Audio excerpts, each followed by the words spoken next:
ఓం శ్రీ మాత్రే నమః. నేటి నామపారాయణం 161వ నామం నిరహంకార. అహంభావము అహంకారము అని రెండు రకాల పదాలు సాధారణంగా వాడుతూ ఉంటాము. ఈ రెండు ఒకే అర్థం కలిగినవి కాదు. నేను కానిదాన్ని నేననుకోవడం అహంకారం. ఇక్కడ తానుగాక రెండవది ఉంటుంది. హిరణ్యకశిపుడు మొదలైన వారికి ఉన్నది ఇదే. నేనని తెలుసుకోవడం అహంభావం. కానీ ఈ అహంభావం అనే పదాన్ని గర్వం అనే అర్థంతోనూ దర్పం అనే అర్థంతోనూ ఉపయోగిస్తున్నారు. ప్రస్తుత నామం అహంకారం గురించి. అందరిలోనూ ఆత్మగా ఉండే పరమాత్మ స్వరూపురాలు కాబట్టి, తాను తప్ప ఇతరం లేదు కాబట్టి అహంకార పడటానికి అవకాశమే లేదు. సామాన్యులకు స్థూలదేహమే తాను అనుకునే తామసహంకారమైనా ఉంటుంది, లేదా సూక్ష్మదేహమే తాను అనుకునే రాజసహంకారమైనా ఉంటుంది, లేదా కారణదేహమే తాను అనుకునే సాత్వికాహంకారమైనా ఉంటుంది. అమ్మవారికి మాత్రం ఇలా ఏ విధంగానూ అహంకారపడడానికి అవకాశమే లేదు. కాబట్టి ఆవిడ నిరహంకార. మనకేమన్నా అహంకారం ఉంటే వదిలిస్తుంది కూడా. ఇది నాది అనుకుంటే హక్కు ఉన్నట్టు, నాకు మటుకే సొంతం అనుకుంటే స్వార్థం ఉన్నట్టు, నేను చేయగలను అనుకుంటే ఆత్మవిశ్వాసం, నేనే చేస్తున్నాను నేను మటుకే చేయగలను అనుకుంటే అహంకారం.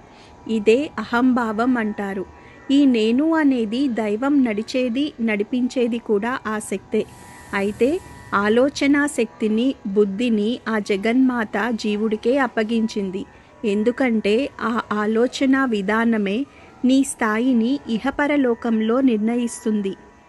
నీ ఆలోచన విధానంలో సత్యం, న్యాయం, ధర్మం ఉంటే నీ బుద్ధికి తగినట్లు ఆ దైవం నీకు తోడుగా నడుస్తుంది. అదే బుద్ధి అహంకారంతో నిండిపోయి ఈర్ష్యతో నిండిపోతే దుష్టశక్తి నీ వెంట నడుస్తోంది. దైవశక్తి దుష్టశక్తి రెండూ ఉంటుందా అని అనుకోవచ్చు. ఉంటుంది. ఒక నాణ్యమైన తయారీ చేస్తున్నప్పుడు అందులో కొంత మలినం కూడా తీయాలి. అలాంటి మలినమే ఈ దుష్టశక్తి. వెలుతురు చీకటి రెండూ ఎంత సత్యమో, మంచి చెడు రెండూ ఉండటం ఎంత సత్యమో, పగలు రాత్రి స్వర్గం నరకం ఉన్నది ఎంత సత్యమో, సృష్టిలో దుష్టశక్తి ఉండటం కూడా అంతే సత్యం. అది అహంకారము అహంభావంని ఆశ్రయంగా చేసుకొని ఉంటుంది. అది వదిలించుకుంటే దుష్టశక్తులు దైవశక్తులుగా రూపాంతరం చెంది నిన్ను అనుగ్రహిస్తాయి. ఏ విధమైన అహంకారము లేనిది, అహంకారపడుటకు అవకాశము లేనిది అని ఈ నామానికి అర్థం. అహంకారం లేనిది శ్రీమాత. అహంకారము అష్ట ప్రకృతులలో ఒకటి.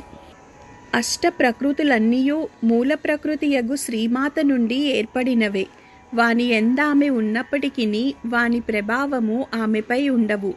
ఆమెను బంధించున్నది ఏమీయూ లేదు. అహంకారమనగా తానొకడు ప్రత్యేకంగా ఉన్నాడన్న భావన. అది సముద్రమందలి అల వంటిది. అలా ప్రత్యేకంగా గోచరించునే కాని నిజమునకు అలకు ప్రత్యేకమగు అస్తిత్వం లేదు కదా. సముద్రముండుట వలన అల ఉన్నది కాని సముద్రము లేక అల లేదు. సముద్రమందలి అలవలే మానవుడు తానున్నానన్న భావన కలిగి ఉండును. తానుండుట అనగా శ్రీమాతయుండుటయే. తాను ప్రత్యేకంగా లేడు. ఈ విధంగా భావించుట వలన తనను తాను మొత్తం నుండి వేరు చేసుకొనుట జరుగును. ఎంత వేరు చేసుకొన్నచో అంత అహంకార భావం పెరుగును. తమను గూర్చి తాము ప్రత్యేకంగా భావించుట పెరుగును. అప్పుడు అహంకారమను ఆవరణము పటిష్టంగా బంధించును. వేరుపడుట వలన జీవుడు బలహీనుడగును. మొత్తముతో కలిసియుండుట వలన మొత్తము బలము తన నుండి కూడా వ్యక్తమగుచుండును. వేరుపడువారు అహంకారులు అని తెలియవలెను. వీరు సహజీవులతో కలియలేరు. ఇక శ్రీమాతతో ఏమి కలియగలరు? సముద్రము నుండి లేచిన అల సముద్రము నుండి వేరుగా గోచరించును. అంతేకాదు, తనదైన గుణములను కొన్ని సంతరించుకొనుట, లేచుట, పడుట, తీరము దాటు ప్రయత్నం చేయుట అల గుణములు. అట్లే ఏర్పాటు భావన వలన పెరుగుట, పడిపోవుట, అతిక్రమించు ప్రయత్నం చేయుట, చచ్చుట, పుట్టుట ఇత్యాదిని జీవులు అనుభవించుచున్నారు. అలల వలనే జీవితములు అత్యంత చంచలములై తాత్కాలికములై నిరుపయోగములై అహంకారుల జీవితములు సాగుచునుండును. అట్టి వారికి కూడా పరిష్కారమునిచ్చున్నది శ్రీమాత ఆరాధనము. అహంకారము లేనిది, అహంకారము త్రిగుణాత్మకమైనది. అంటే అహంకారము సాత్విక, రాజస, తామసములని 3 రకాలు. ఈ దేహము నాది, నేను అంటే ఈ దేహము, సూక్ష్మదేహము తాను అనేది రాజసహంకారము, కారణదేహము తాననుకునేది సాత్విక అహంకారము. ఈ జగత్తు త్రిగుణాత్మకం. అందులోని రజోగుణం కర్తృత్వ భావానికి కారణం. అది హద్దు మీరితే అహంకారమవుతుంది.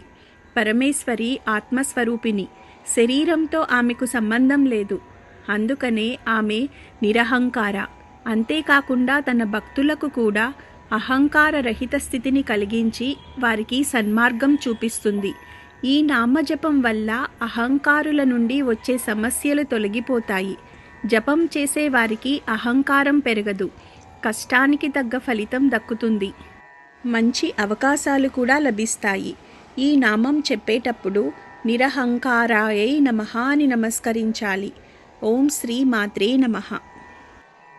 ఓం శ్రీ మాత్రే నమః. నేటి నామపారాయణం 162వ నామం నిర్మోహ. నిర్మోహ అనగా అవగాహనలో పొరపాటు లేనిది అని అర్థము. యథార్థము తెలియనప్పుడు విపరీతార్థాలు, విచిత్ర భావాలు కలగడమే మోహము. బంగారు లేడి ఉండటానికి అవకాశం లేకపోయినా తాను చూస్తున్నది నిజంగా బంగారు లేడే అని రామాయణంలో సీతకు అనిపించడం మోహం క్రిందకే వస్తుంది. ఈ మోహం ఒక్కొక్కప్పుడు తరుణ లక్షణంగాను, ఒక్కొక్కప్పుడు దీర్ఘ లక్షణంగాను ఉంటుంది. కామాన్ని ప్రేమ అనుకోవడం తరుణ మోహ లక్షణం. అయితే అసలు మన దేహం అనేది శాశ్వతమనుకోవడం దీర్ఘ మోహ లక్షణం. అలాగే డబ్బును సంపద అనుకోవడం కూడా మోహ లక్షణం క్రిందకే వస్తుంది. యథార్థాన్ని గుర్తించకుండా పొరపాటు పడటమే ఈ మోహ లక్షణం. ఇలాంటి మోహ లక్షణాలు లేనిది అమ్మవారు. ఈ మోహము జీవులలో ప్రతి ఒక్కరి యందు ఉంటుంది. ఇదే మాయ. ఈ మోహము వల్లనే ఆశ కలిగి ఏదైనా చేయగలరు. అది మంచి కావచ్చు, చెడు కావచ్చు. ఇది అంతా మాయ, శాశ్వతం కాదు అని తెలుసుకోవడానికి జీవితకాలం సరిపోతుంది. అంతా మాయా అనే తెలుసుకున్న ఏదో ఒక మోహంతోనే జీవితాన్ని ముందుకు తీసుకొని వెళ్తాము. మరణం తప్పదు అని తెలిసిన దేహం పైన మోహం చివరి వరకు పోదు. మనిషి జీవించినంత కాలం సాధువుకు అయినా సంసారికి అయినా వారి జీవన విధానాలకు కావలసిన అవసరాలు ఖచ్చితంగా ఉంటుంది. దానికి తగ్గట్టు పనులు చేస్తూనే ఉంటారు. అవన్నీ చేయాలి అంటే అలా ఉండాలి, కావాలి అన్న ఆశ ఉంటేనే చేయగలరు. కాబట్టి ఎవరైనా మాయను జయించాము అంటే అది సత్యం కాదు. మాయను తెలుసుకొని జీవిస్తున్నాము అనేది సత్యము. మన మోహము న్యాయబద్ధమైనది అయినంత వరకు జీవిత ధర్మాన్ని ఆచరించినట్లు. అందువల్ల మనము ఏ దశలో ఏ వయసు వారు అయినా నిత్యకర్మలు ఆచరిస్తూ సాధన చేసుకుంటూ ఉంటే మాయలో బతుకుతున్నా మాయకు లోను కాకుండా ఉండటం అలవాటవుతుంది. అలా ఉండాలి అంటే సదా దైవస్మరణతో దైవాన్ని ఆశ్రయించాలి. సద్గురువుల నుండి మార్గాన్ని తెలుసుకుని ఆధ్యాత్మిక అన్వేషణలో తనను తాను తెలుసుకునే ప్రయత్నం చేయాలి.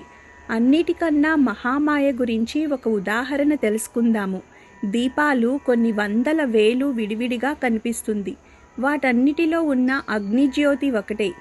అలానే ఎన్నో రకాల పండ్లు, పూలు, చెట్లు ఉంటాయి. అన్నీ వేరువేరు ఉపయోగాలతో ఉంటాయి. అన్ని చెట్లు ఒకటే రకం కాదు, కానీ ఆ చెట్లలోని జీవన శక్తి ఒక్కటే. ఇందులో సారం రూపంలో ఉన్నది శక్తి. ఆ దీపాలలో జ్యోతి రూపంలో ఉన్నది శక్తి. అలానే అనేక దేవతా రూపాలు ఉన్నా, వారి రూపాలు వేరుగా ఉన్నా, అన్ని రూపాల్లో ఉన్న దైవశక్తి ఒక్కటే. ఈ ఒక్కటే ఇన్ని రూపాల్లో చూస్తూ తెలుసుకుంటున్నామే, ఇదే మహామాయ. అందుకే మనం తెలుసుకోవలసినది మాయను జయించలేము, కానీ మాయా అని తెలుసుకోగలము అంతే అని. ఈ మోహానికి గురిచేసే నారాయణుడు మోహిని అవతారంలో అమృతాన్ని దేవతలు మటుకే పంచారు. ఎటువంటి మాయకు లొంగనిది, అవగాహనలో పొరపాటు లేనిది అని ఈ నామానికి అర్థము. మోహము లేనిది శ్రీదేవి అని అర్థము. చిత్తభ్రాంతియే మోహము. అహంకారము కారణంగా మోహమేర్పడును. అహంకారి తాను, తనవారు, ఇతరులు, పైవారు అను భావములతో బంధింపబడి ఉండును. తన వారనుకొనుటకు ఆధారము తానే. తనకాధారమైన దానికి అంతయు తానే అగుటచే స్వేతర బుద్ధి ఉండదు, అనగా స్వ ఇతర బుద్ధి. స్వబుద్ధి అనగా తనకు సంబంధించిన బుద్ధి. తన వారనుకొనుట వలన పక్షపాత బుద్ధి ఏర్పడును. పైవారు అనుకొనుట వలన కూడా పక్షపాత బుద్ధి ఏర్పడును. తన వారు అనుకొనినప్పుడు తప్పులు కనపడవు, అన్నీయూ ఒప్పులే. తన వారు కాదనుకున్నప్పుడు, ఇతరులుగా భావింపబడినప్పుడు తప్పు కనపడుచుండును. ఇది ఏ చిత్తభ్రాంతి. ఇష్టమైనచో మలినమైనను ఇంగువ వలె అనిపించును. ఇష్టము కానిచో దివ్యమైనను విమర్శభావముండును. అహంకారి ఇష్టాయిష్టములను బట్టి చూచునే కాని ఉన్నది ఉన్నట్లుగా దర్శింపలేడు. అహంకారము కూడా 3 విధములు. అవి రాజసికము, తామసికము, సాత్వికము అగు అహంకారములు. ఇందు మొదటి 2 అధికమగు భ్రాంతికి లోను చేయును. సాత్విక అహంకారము మాత్రమే సత్యమును దర్శించును. సాత్వికత నుండియే సత్యదర్శనమున్నది. సాత్విక అహంకారమున చిత్తభ్రాంతి స్వల్పము. ఇతరములగు అహంకారములందు చిత్తభ్రాంతి హెచ్చు. చిత్తభ్రాంతి వలన లేనిది ఉన్నట్లు, ఉన్నది లేనట్లు కనిపించుచుండును. ఇట్టి మోహము నుండి బయల్పడుటకు మోహాతీత నిర్మోహ అయిన శ్రీమాతయే శరణ్యము. శ్రీమాత అహంకారమునకు అతీతమైనది. ఆమె సమాశ్రయము వలన చిత్తము భ్రాంతియందు పడక ఉండును. అట్లు కానిచో కర్తవ్య నిర్వహణము ఇష్టాయిష్టములకు లోనగును. ఇష్టపడుట వలననే జానకి బంగారులేడి విషయమున భ్రమపడినది. ఇష్టము లేకుండుట వలననే అర్జునుడు విషాదమున పడినాడు. కర్తవ్యములతో ఇష్టాయిష్టములకు ముడిపెట్టుట వలన మోహపడుట ఉండును. మోహము అంటే భ్రాంతి, అజ్ఞానము. చిత్తభ్రాంతినే మోహం అంటారు. దీనివల్ల ధర్మం అధర్మంగా గోచరిస్తుంది, తప్పు ఒప్పుగా కనపడుతుంది. మోహం వల్ల జ్ఞానం నశించి జీవుడు భ్రాంతిలో మునిగిపోతాడు. అలాంటి మోహానికి అతీతురాలు పరమేశ్వరి. ఈ నామజపం వల్ల మంచి చెడు తెలుసుకునే విచక్షణ జ్ఞానం లభిస్తుంది. ఈ జ్ఞానం ఉంటే అన్నిటా తమ పరిధి తెలుసుకొని మసలుకోవడం అలవాటు అవుతుంది. ఆధ్యాత్మిక సాధనలో ఉన్నవారికి మనసుకి నిలకడ, ఏకాగ్రత లభిస్తుంది. ఈ నామం చెప్పేటప్పుడు నిర్మోహాయై నమః అని నమస్కరించాలి. ఓం శ్రీ మాత్రే నమః. ఓం శ్రీ మాత్రే నమః. నేటి నామపారాయణం 163వ నామం మోహనాశిని. మోహనాశిని అనగా మోహమును పోగొట్టునది. కంటికి విచిత్రంగానూ ఆకర్షించేవిగానూ క్రొత్తగానూ కనపడే వాటి మీద సాధారణంగా మోహం కలుగుతుంది. అవతల వస్తువులో గాని వ్యక్తిలో గాని భ్రమను కొలిపే ఆకర్షణ ఉంటే మోహలక్షణం పెరుగుతుంది. ఈ రెంటికి అవినాభావ సంబంధం ఉంది. ఇలాంటి భ్రమతో కూడిన మోహాన్ని పటాపంచలు చేసి యథార్థాన్ని గోచరింప చేయగలది అమ్మవారు. ఇది వరకు చెప్పుకున్నట్టు ఈ మోహం అంటే భ్రమ, ఆకర్షణ, మాయ. ఏదైనా వస్తువు పైన కానీ వ్యక్తి పైన కానీ ఈ మోహం కలిగితే నిరంతరం అదే ధ్యాసలో ఉంటారు, అదే ఆలోచనలతో ఉంటారు. ఏది చేసినా చేస్తున్నా అదే కనిపిస్తూ ఉంటుంది. ఇదే మోహము. తపనగా మారితే ఆ తపన భగవంతుడి పైన గాని ఉంటే అది అచంచలమైన భక్తి అవుతుంది. మోహించడంలో మీకు ఒక ఆశ ఉంటుంది, దక్కించుకోవాలన్న కోరిక ఉంటుంది. అది న్యాయమైనదా అన్యాయమైనదా ఆయా సందర్భాన్ని బట్టి ఉంటుంది.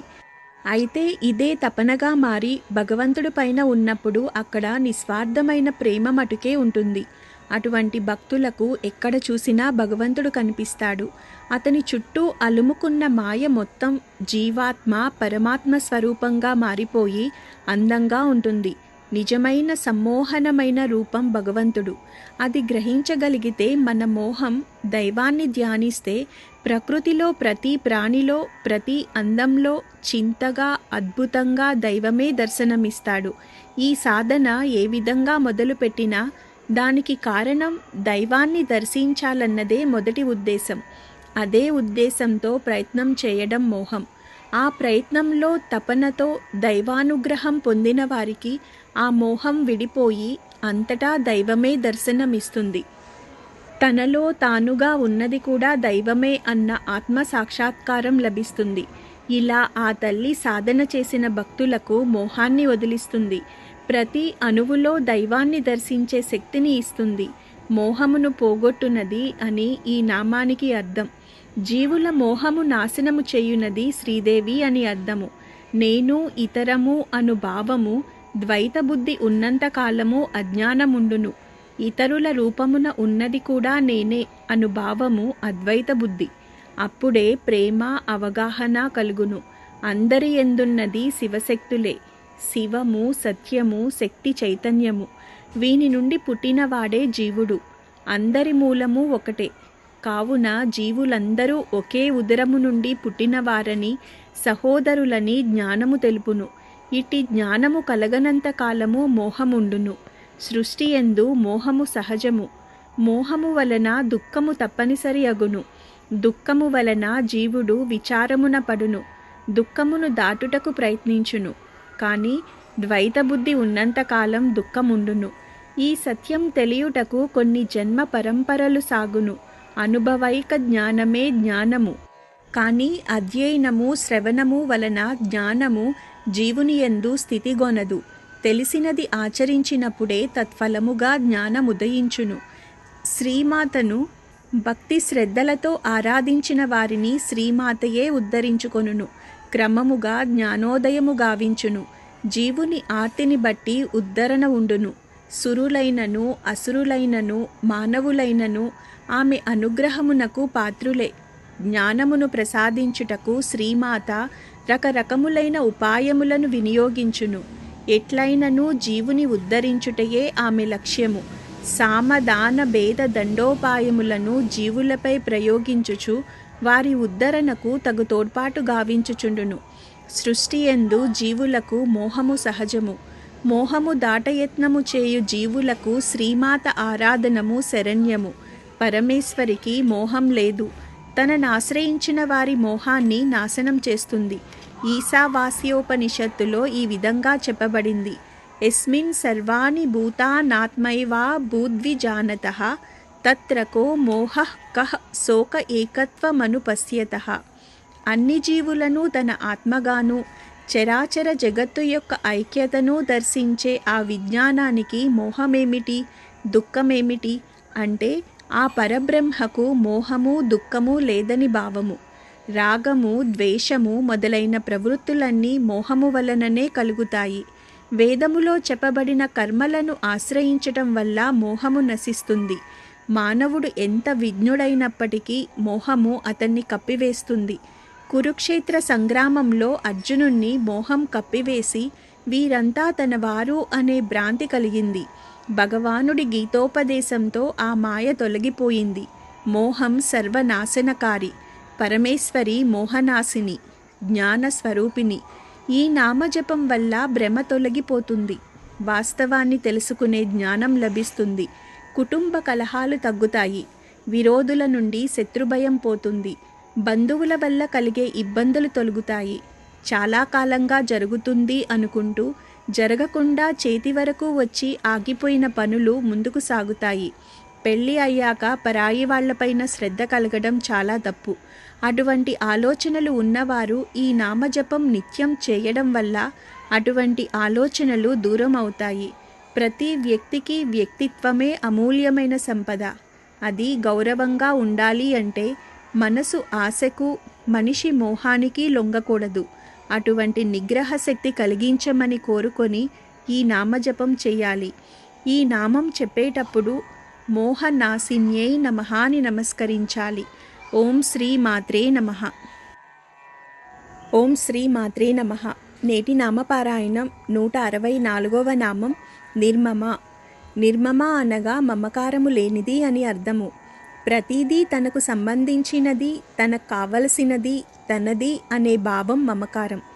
చివరకు ఈ ఇల్లు నాది, ఈ దేహం నాది అంటూ అన్నిటినీ మూట కట్టుకుందామనే మమకార భావం మితిమీరి వదలలేక ప్రాణాలు వదులుతారు.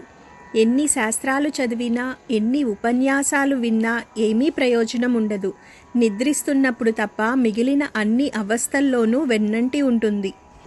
అమ్మవారి అనుగ్రహం వల్ల ఒళ్ళు మరచి నిద్రపోతాం కాబట్టి అప్పుడు ఈ మమకారం ఉండదు. అలా ఉండకపోవడం అమ్మవారి అంశ అయిన ఆత్మలక్షణం. జాగ్రత్తాది మిగతా అవస్థల్లో ఉన్నప్పుడు మమకార లక్షణం పనిచేస్తుంది. నేను లేకపోతే ఎలా అనేది కూడా మమకారమే. మమకారం వల్లే బతికినంత కాలం కష్టపడుతూనే ఉంటాము. బిడ్డలంటే మమకారం, భార్యపైన మమకారం, ఆస్తిపైన మమకారం, పెంచుకునే జంతువులపైన మమకారం. ఇది మానవ సహజం. అయితే ఆ మమకారం వారితో బంధమే శాశ్వతం అన్న మాయలో బ్రతకడమే ప్రమాదం. తమను తాము మర్చిపోయి కష్టపడే తండ్రిలాగా జీవితాంతం బిడ్డల అభివృద్ధి కోసమే తన ఉనికిని మర్చిపోతారు. ఇంక తల్లికి ఆ కుటుంబమే ఆమె ప్రపంచం. ఇది మమకారపు బలహీనత. ఎందుకంటే బంధాలకు కట్టుబడి బతకడమే మమకారం. అయితే అదే ధ్యాసలో జీవితాన్ని గడిపి వాళ్ళు మళ్ళీ అటువంటి జీవితంలోకే తిరిగి తిరిగి జనన మరణ చక్రాల్లో కొట్టుమిట్టాడుతూ ఉంటారు. ఉదాహరణకి భరతుడు రాజ్యం వీడి సన్యసించి ఆశ్రమవాసంలో ఉండగా అతనికి ఒక చిన్న లేడి పిల్ల గాయాలతో దొరుకుతుంది. దానిపైన అమితమైన ప్రేమను పెంచుకొని ధ్యానం మనసు ఆ జింకపిల్లపైనే ఎక్కువగా ఉండేది. అందువలన సాధన సమయం తపస్సు యొక్క శక్తి కూడా తగ్గిపోయి అప్పటి వరకు తన అధీనంలో ఉన్న మరణం తాను మానసిక బలహీనతకు లోను అయ్యాక మరణం భరతుణ్ణి వశం చేసుకుంది. మరణ సమయంలో కూడా తాను మరణిస్తే ఆ జింక ఏమవుతుందో ఎవరు చూసుకుంటారు అన్న బాధతో ప్రాణం విడవటం వల్ల మళ్ళీ జన్మలో జింకగా పుడతారు. పూర్వజన్మ సుకృతం వల్ల కొంతకాలానికి మరణించి మళ్ళీ జన్మించి సాధన చేసి శాశ్వతంగా విష్ణు సాన్నిధ్యాన్ని చేరుకుంటాడు భరతుడు. నేటికి భరతభూమి భరతఖండం అని చెప్పుకుంటున్న ఆ మహానుభావుడికే మమకారంకి లోనవడం వలన అంత తపస్సు యొక్క శక్తి ఉండి కూడా నారాయణుడిని చేరుకోవడానికి 2 జన్మలు ఎత్తాల్సి వచ్చింది. ఇంక మమకారంతోనే బతికే సామాన్యులు తిరిగి బ్రహ్మలో చేరడానికి ఎన్ని జన్మలు ఎత్తాలో ఆలోచించండి. దేని ఎందు తాపత్రయం పడతామో మళ్ళీ జన్మ దాని ఎందే ఉంటుంది. మనిషి సంకల్పానికి ఆ శక్తి ఉంది. ఈ సంకల్పం అనే శక్తి మటుకే నీవు. అంటే జీవాత్మకు ఆలోచన స్వాతంత్ర దైవం ఇచ్చింది. తక్కినదంతా అమ్మవారే. ఈ సంకల్ప బలమే మళ్ళీ నీ జన్మలను నిర్దేశిస్తుంది. నీ తలరాత నీవే రాయబడుతుంది. నువ్వు మళ్ళీ ఎలా పుట్టాలి, ఎలా బతకాలి అనేది నీ సంకల్పంపై ఆధారపడి ఉంటుంది. ఎందుకంటే దానికి తగ్గట్టుగానే నీ పనులు చేస్తావు గనుక. అదే కర్మ గనుక. ఇది గమనించి ఆధ్యాత్మిక మార్గం వైపు మనసుని లగ్నం చేయాలి. ఏ విధమైన మమకారము లేనిది అని ఈ నామానికి అర్థం. ఇది నాది అను బుద్ధి లేనిది శ్రీమాత. నేను అను భావము అహంకారము. నాది అను భావము మమకారము. నాది అను భావమున్న చోట బంధమున్నది. నాది అని భావించు వస్తువు పైన ప్రాణము పైన మమకారము అను జిగురు ప్రసరించి జీవుడు వానికి అతుకుకొని బద్దుడగుచుండును. నాది అను వస్తువు కోల్పోయినప్పుడు బాధపడును. నిజమునకేదియూ తనది కాదు. తన దగ్గర చేర్చబడినవే ఉండును కానీ తనవి అని ఏమీయూ ఉండవు. తన శరీరము తన చుట్టూను దేవతలచే అల్లబడినది. అందు వర్తించువారు కూడా దేవతలే. శరీరము దేవతలిచ్చినది కానీ తనది కాదు. అది దైవదత్తము. అట్లే భార్య భర్త బిడ్డలు మువ్వురును దైవవశమున చేరిన వారే కానీ తనవారు కాదు. వారి యందు కర్తవ్యమే ఉన్నది కానీ అధికారము లేదు. అట్లే బంధువులు స్నేహితులు ఆస్తులు పాస్తులు ఇవి అన్నీయూ తన చుట్టూనూ చేరుట విడిపోవుట కాలక్రమమున తప్పనిసరి. వచ్చినవెల్లా పోవునవే. శరీరముతో సహా సర్వమును పోవునవే కానీ తనతో నుండునవి కావు. ధర్మము కర్మము మాత్రమే తనతో నడిచివచ్చును. అవియును మోక్షమార్గమున సడలును. తానొకడే సత్యము. తాను సనాతనుడు. సనాతనులైన ఉమామహేశ్వరుల తనయుడు. అట్టి జీవుడు ఐక్యము చెందినను తన అస్తిత్వము కూడా భగవదనుగ్రహముగా కలిగి ఉండును. సనక సనందనాదులు నారదుడు అట్టివారు. వారును భేదబుద్ధి లేక స్వలాభరహితులై శ్రీమాత అనుచరులుగా జీవులకు జ్ఞాన సంతర్పణం చేయుచున్నారు. మమకారమున్నంత కాలము బంధముండును, బంధమున్నంత కాలము బాధయుండును. తన చుట్టూను చేరినవి తనవి అనుకొనక దైవమునవి అనుకొనుట అభ్యసించవలెను. తాను తన పరిసరముల చేరినవి అన్నియును దైవమునకు చెందినవే కాని తనకు చెందినవి కావు. వాని యందు మమకారము దుఃఖము కలిగించును. కావున ఈ భావము దాటిన వారికే ప్రశాంతత ఉండును. మమ అంటే అనాది అనే భావన. దేహము, ఇంద్రియాలు మొదలైన వాటి మీద ఉండే అభిలాష ఇదే. ఈ రకంగా నాది అని భ్రాంతి పొందే జీవి ఈ ఇల్లు నాది, వాకిలి నాది, ధనము నాది, ఈ వస్తువులు నావి అని భావిస్తాడు. ఏదైనా ఒక వస్తువు అతనికి అందినప్పుడు ఆ వస్తువు తన సొంతంగా భావిస్తాడు. దాని మీద మమకారం పెంచుకుంటాడు. ఒకవేళ అది అతని నుంచి దూరం అయితే దాన్నే తలుచుకుంటూ కొన్ని సందర్భాలలో ప్రాణత్యాగం కూడా చేస్తాడు. ఇది మనసుకు సంబంధించినది, అంతేకాని ఆత్మకు సంబంధించినది కాదు. మమకారం మానవుణ్ణి బంధిస్తుంది. నా అనే భావం భేదదృష్టికి కారణం. స్వపర భేదాన్నే ద్వైత భావన అంటారు. ఇది మానవుణ్ణి బాధిస్తుంది. పరమేశ్వరి సర్వవ్యాపిని. ఆమె దగ్గర మమత్వానికి తావులేదు. సర్వాంతర్యామి అయిన ఆ దేవికి స్వపర భేదాలుండవు. అందుకే ఆమె నిర్మమ అని పిలువబడుతోంది. ఈ నామజపం తల్లిదండ్రులు చేస్తే వారి పిల్లల భవిష్యత్తు బాగుంటుంది. చివరి దశలో ఉన్నవారికి అమ్మవారి అనుగ్రహంతో మనసు దైవం పైన లగ్నం అవుతుంది. భర్తకు కానీ ప్రేయసి ఉంటే ఆమె పైన ఆసక్తి తగ్గిపోయి బంధం గట్టిపడాలి అని కోరుకుని భార్య సంకల్పించి ఈ నామజపం చెయ్యాలి. అలాగే వ్యసనాలకు గురి అయిన వ్యక్తి ఆ దురలవాటుకు దూరం కావాలి అని కోరుకొని వారి కోసం ఈ నామజపం చేయవచ్చు. ఈ నామం చెప్పేటప్పుడు నిర్మమాయై నమః అని నమస్కరించాలి. ఓం శ్రీ మాత్రే నమః. ఓం శ్రీ మాత్రే నమః. నేటి నామపారాయణం 165వ నామం మమతాహంత్రి. మమతాహంత్రి అనగా మమకారమును పోగొట్టునది అని అర్థము. ఆత్మజ్ఞానం కలగనంత వరకు దేహేంద్రియాదులే తాను అనుకునేంత వరకు ఉండే మమకార లక్షణాన్ని పోగొట్టగలిగేది అమ్మవారే. అమ్మవారి అనుగ్రహం వల్ల ఆత్మజ్ఞానం కలిగితే గాని ఈ మమత్వ భావన పోదు. అమ్మవారికి మమత్వ లక్షణం లేదు కాబట్టి ఆవిడ మన మమకారాన్ని పోగొట్టగలదు. దేహం పైన మమకారం పోవడం అంటే ఇది శాశ్వతం కాదు అని తెలుసుకొని జీవించడం. అంతేకాని దేహాన్ని ద్వేషించమని కాదు. మోక్షం కావాలి అన్నా, ఆధ్యాత్మిక సాధనలో ముందుకు వెళ్ళాలి అన్నా దేహం ఉండగానే సాధన చేయాలి. దేహం ఉన్నంత వరకే అది సాధ్యపడుతుంది. దేహానికి ప్రాణంతో పని లేదు, అది మట్టిలో కలిసిపోతుంది. కానీ ఆత్మ తాను ఏది సాధించాలన్నా దేహాన్ని ఆధారంగా తీసుకుంటుంది. కర్మ బంధాల నుండి విముక్తి పొందాలి. ఆధ్యాత్మిక సాధనలో ఉన్నత స్థాయికి చేరుకోవాలి అంటే మళ్ళీ మళ్ళీ జన్మలు తీసుకోవాల్సిందే. అయితే దేహంతో ఉన్నంత వరకు మాయలోనే ఉంటాము. కనుక శరీర పోషణ, అందం, ఆకర్షణలతో మోహంలో పడిపోతుంటారు. ఈ ప్రాణం అనేది ఎంతో స్వార్థబుద్ధి కలిగి ఉంటుంది. ఎలా అంటే శరీరానికి తట్టుకునే శక్తి ఉన్నంత వరకు దేహాన్ని విడిచి వెళ్ళదు. శరీరంలో ఎప్పుడైతే ప్రక్రియ బలహీనపడ్డా లేదా ఏదైనా ప్రమాదంలో తీవ్రమైన గాయాలు అయినా శరీరం తట్టుకునే వరకే ప్రాణం ఉంటుంది. ఎప్పుడైతే ఈ దేహం బలహీనపడుతుందో అప్పుడు వెంటనే దేహాన్ని విడిచి వెళ్ళిపోతుంది. ఇలా వెళ్ళిపోయే జీవాత్మ నీవే.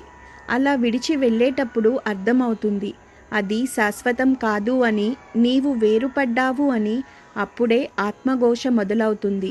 దేహంతో ఉండగానే ఆధ్యాత్మిక సాధనకు ప్రయత్నం చేయాలి. ఏ కారణం లేకుండా పుట్టుక ఉండదు. ఆ కారణం తెలుసుకునే ప్రయత్నం చేయాలి. ఎప్పుడైతే నీవు ఈ దేహాన్ని ధరించావు అన్న భావన బలపడుతుందో అప్పుడు శరీరం ధ్యానంలో తేలికపడుతుంది, ఏకాగ్రత కుదురుతుంది. దేహంతో ఉన్న బంధాలన్నీ శరీరం ఉన్నంత వరకు, దేహంతో ప్రాణంకి ఉన్న బంధం శరీరంలో శక్తి ఉన్నంత వరకు. ఈ శక్తి రూపంలో ఉన్న దేవిని ఆసరాగా తీసుకొని ఆరాధించాలి. అప్పుడు జీవిత పరమార్థం బోధపడుతుంది. ఐహిక సుఖాలు, భోగాల మీద మమకారం నశిస్తుంది. ఒక పాత్రలో పానకం ఉన్నా ఆ పాత్ర దాని రుచి ఎరగదు. అది ఉండటానికి ఒక ఆధారంగా ఉంటుంది, అంతే. అలాగే దేహంతో ఉన్న బంధాల పట్ల బాధ్యత ఉండాలి, కానీ మమకారంతో మాయకు వశం కాకూడదు. మమకారమును పోగొట్టునది అని ఈ నామానికి అర్థం. నాది అను భావమును నశింపజేసి అనుగ్రహించునది శ్రీదేవి అని భావము. నేను అను భావమున్నప్పుడు నాది అను భావము తప్పదు. నేనెవరు అను ప్రశ్న తాకిడి జీవులకు కలుగును. ఆ ప్రశ్న కలుగుటయే కాక అది పరిప్రశ్నయై శోధన ప్రారంభమగుట అనుగ్రహ విశేషము. సంకల్పములకు మూలమైన శ్రీమాత ఈ సంకల్పం ఎవరికి అందించునో అట్టివాడు నేను, తాను అనగానేమో తెలియుటకు ప్రయత్నించును. అది అమ్మ అనుగ్రహము. అమ్మ అనుగ్రహముననే మరలా శోధన సాధనగా మారి సాధన సిద్ధించును. అప్పుడు మమకారము, అహంకారము లేని స్థితి జీవునికి అందును. అనుగ్రహము కలుగును. ఆరాధనే ఉపాయము. శోధనకు, సాధనకు, సిద్ధికి కూడా శ్రీమాత ఆరాధనే ప్రధానమని ఋషులు నిశ్చయించినారు. అమ్మ అనుగ్రహము లేనిదే ఇహపర లోకానుభూతి లేదు కదా. అందువలన మమకారముతో వ్యధచెందు జీవులకు నిర్మమా మమతాహంత్రి అనునది నిత్యస్మరణ మంత్రమైనది. మమకారము పోవలెనన్నచో సాధ్యమా? అంటే లేనిది ఉన్నట్లుగా భావించుట చేత మమకార వికారము కలదు. ఎదుటి వస్తువు కానీ జీవి కానీ నాది అనుకొనుట వలన కదా మమకారము. నిజమునకు అది తనదా? ఆ జీవి తనవాడా? అన్నియూ అందరూ తన సరసన చేరినవారే గాని తనవారు కారు. తాను, ఇతరులు, ఇతరములు అన్నియూ దైవమునకు సంబంధించినవే. అందరూ దైవబంధువులే, ఆత్మబంధువులే. ఇతర బంధుత్వములు మోహము, ద్వేషము కలిగించుచుండును. కొందరిపై మోహము వలన మమకారము, కొందరిపై ద్వేషము. కొడుకుపై మమకారము చేత కోడలిపై ద్వేషము లోక సహజము కదా. అట్లే కూతురిపై మమకారము చేత అల్లుడిపై ద్వేషము. ఇటువంటి మాయను ఎవరు దాటగలరు? ఎంత తెలిసిన వారికైనను ఇసుమంత మమకారముండకపోదు. మోహమును అగాధమున పడుటకు అది చాలును. ఇదియే అమ్మ మాయ. అందుండి ఉద్ధరించున్నది కూడా ఆమెయే. మమకారము తీరుటకు అంతయు అందరూ దైవమే అని భావించుట, తనకు జరుగుచున్న కర్మానుభవము దైవ సంకల్పమే అని సరిపెట్టుకొని తృప్తి పడుట కూడా ఒక ఉపాయము. అందరూ గోవిందుని వారే అని భావించుచు తన వంతు కర్తవ్యము నిర్వహించుట నిజమగు వైరాగ్యము. అటుపైన నేనెవరను ప్రశ్న శోధించుట మరి ఒక ఉపాయము. మమకారమునకు వైరాగ్యము విరుగుడు. వైరాగ్యమునకు అమ్మ అనుగ్రహము ఆధారము. హరిశ్చంద్రుడు, నలుడు, ధర్మరాజు అమ్మ అనుగ్రహముననే పరిపూర్ణ వైరాగ్యముననుభవించిరి. ఇటీవలి కాలమున శ్రీరామకృష్ణ పరమహంస అమ్మ అనుగ్రహ విశేషమున పరమహంసగా భౌగోళిక స్ఫూర్తినందించినారు. అమ్మ అనుగ్రహము పొందిన వారికి అసాధ్యమగునది ఏమీయూ లేదు. మమకారమును ఆమె త్రుటిలో త్రుంచివేయగలదు. హంత్రి అనగా నాశనము చేయునది. పరమేశ్వరికి మమకారం లేదు. ఆమె తన భక్తుల యొక్క మమకారాన్ని కూడా నాశనం చేస్తుంది. మమకారం బంధహేతువు. జీవికి స్వస్వరూప జ్ఞానం కలిగినట్లయితే మమత నశిస్తుంది. పరమేశ్వరి తన భక్తులను మమకారం నుంచి మరల్చి విముక్తి కలిగిస్తుంది. తన భక్తుల భవబంధాలను త్రుంచి వారికి మోక్షమార్గం చూపుతుంది. కాబట్టి ఆమె మమతాహంత్రి. ఈ నామాన్ని జపించడం వల్ల మంచి ఆలోచనా శక్తి వస్తుంది. భ్రమలో ఉండేవాళ్ళు వాస్తవాన్ని తెలుసుకుంటారు. చాలా కాలంగా పట్టి పీడిస్తున్న సమస్యకి పరిష్కారం లభిస్తుంది. ఆధ్యాత్మిక సాధనలో ఉన్నవారికి మాయకు వశం కాకుండా నిగ్రహించుకునే శక్తి లభిస్తుంది. ఈ నామం చెప్పేటప్పుడు మమతాహంత్రియై నమః అని నమస్కరించాలి. ఓం శ్రీ మాత్రే నమః. ఓం శ్రీ మాత్రే నమః. నేటి నామపారాయణం 166వ నామం నిష్పాప. పాపము లేనిది శ్రీమాత అని అర్థము. అవిద్య, అజ్ఞానము మొదలైనవి పాపహేతువులు. ప్రపంచంలోని ప్రతి మనిషి ప్రతి క్షణము ఏదో ఒక పని చేస్తూనే ఉంటాడు. ఆ రకంగా చేసేటప్పుడు కొన్ని పనుల వల్ల కొంతమందికి కష్టము, బాధ కలుగుతాయి. కొన్ని పనుల వల్ల సుఖాలు కలుగుతాయి. పరోపకార పుణ్యాయ పాపాయ పరపీడనం. ఇతరులకు ఉపకారం కలిగించినా, ఆనందం, సుఖం కలిగించే పనులు చేసినా అది పుణ్యము.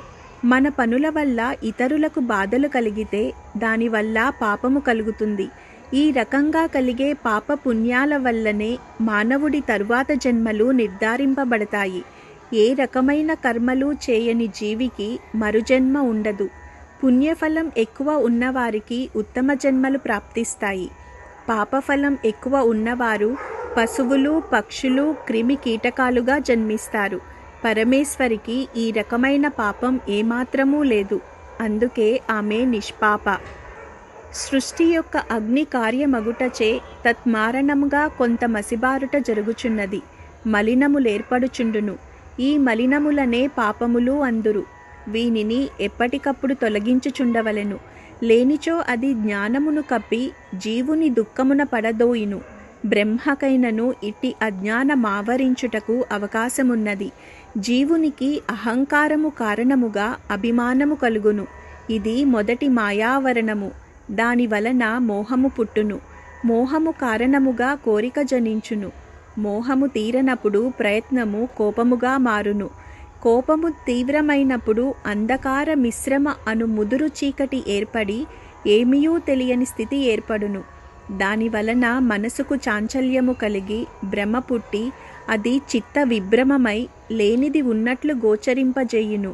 ఇట్లు 5 స్థితులలో సహజముగా జ్ఞానస్వరూపుడైన జీవుడు అజ్ఞానవశుడై పడియుండును. చతుర్ముఖ బ్రహ్మ కూడా తాను సృష్టి చేయవలెను అని భావించుట వలన అహంకారమునకు అభిమానమేర్పడి మోహము, కోపము, అంధతా మిశ్రమ, చిత్తభ్రమ కలిగినవి. ఏ జీవికైనను ఇంతే. తాను చేయుచున్నాడని భావించినప్పుడు బంధింపబడుట తప్పదు. చేయుటకు సంకల్పము దైవమునదని, దానిననుసరించి నిర్వర్తించుట తాను చేయవలసిన పని అని తెలియవలెను. చతుర్ముఖ బ్రహ్మ ఏమి చేయవలెనో తెలియక ఉన్నప్పుడు అంతర్వాణి తపస్సు చేయమని నిర్దేశించెను. తపస్సు చేయగా పరతత్వానుభూతి కలిగెను. అటుపైన సృష్టి చేయమని అంతర్వాణి పలికినది. తపస్సు చేయుట, సృష్టి చేయుట తనకందింపబడిన సంకల్పములే కాని తనవి కావు. తాను సృష్టి చేయుదుననుకొనుట ఏమి? అదియే అహంకారము వలన కలుగు అభిమానము. అజ్ఞానమునకదియే నాంది. జీవులు కూడా తామే సంకల్పించుచున్నామని, నిర్వర్తించుచున్నామని భావించుట వలన ఇట్టి అవిద్యయును పాపమునందు పడుచున్నారు. శ్రీమాత సంకల్పములకు పుట్టినిల్లు. ఆమె పరమాత్ముని సంకల్పము. ఆమె సంకల్పించిన పిమ్మటే సృష్టి ఆరంభమగును. స్థితి లయములు కూడా ఆమె సంకల్పమే. ఆమె సంకల్పమేమో తెలిసి అనుసరించుటకే సమస్త ఆరాధనములు. ఆమె జ్ఞానమునకు అజ్ఞానమునకు కూడా అధిష్టాన దైవము. పాపపుణ్యములకు కూడా ఆమెయే పుట్టినిల్లు. ఆమె నుండి పుట్టినవి ఆమెపై ఆధిపత్యము వహించలేవు.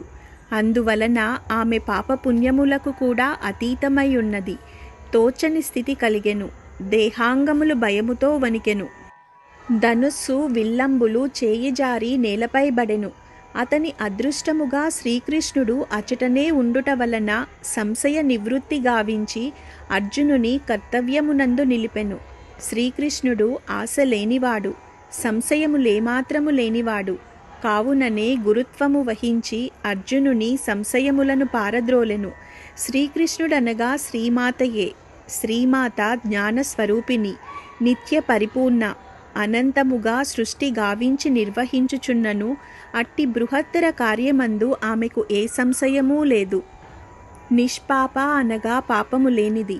పాపము 2 రకాలుగా ఉంటుంది. ఒకటి భౌతికము, 2 మానసికము. హింసతో కూడినది పాపము. సహించలేనిదేదైనా హింస క్రిందకే వస్తుంది. శారీరకంగా హింసిస్తే వచ్చే పాపము భౌతికమైనది. మనస్సుకు కష్టము కలిగించి హింసించడం వల్ల వచ్చే పాపము మానసికము. మానసికంగా ఒకరి హింసను కోరుకున్నా, స్మరించినా కూడా మానసిక పాపం క్రిందకే వస్తుంది.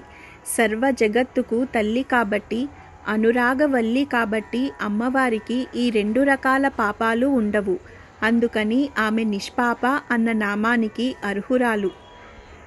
పాపము అంటే ఒకరిని హింసించడం మటుకే కాదు, పాపచింతన చేయడం, హింసను చూసి ఆనందించడం, మౌనం వహించడం, తప్పు చేసిన వాళ్ళు అయిన వాళ్ళు అయితే సమర్థించడం, నిజం తెలుసుకోకుండా నిందించడం, అనుమానించడం, కష్టానికి తగ్గ ఫలితం ఇవ్వకపోవడం, చేసిన మేలుని మర్చిపోవడం, దీనులు పేదలు ముందు దర్పం చూపడం, గురువులను పూజ్యులను తల్లిదండ్రులను అగౌరవపరచడం, అతిథిని వదిలి ముందు భోజనం చేయడం, దైవ రుణం పితృరుణం ఋషి రుణం తీర్చకపోవడం, ఫలితం ఆశించి సహాయం చేయడం, మనది కాని దాన్ని ఆశించడం, తమని తాము తక్కువ చేసుకుని మాట్లాడడం ఇవన్నీ పాపాలు.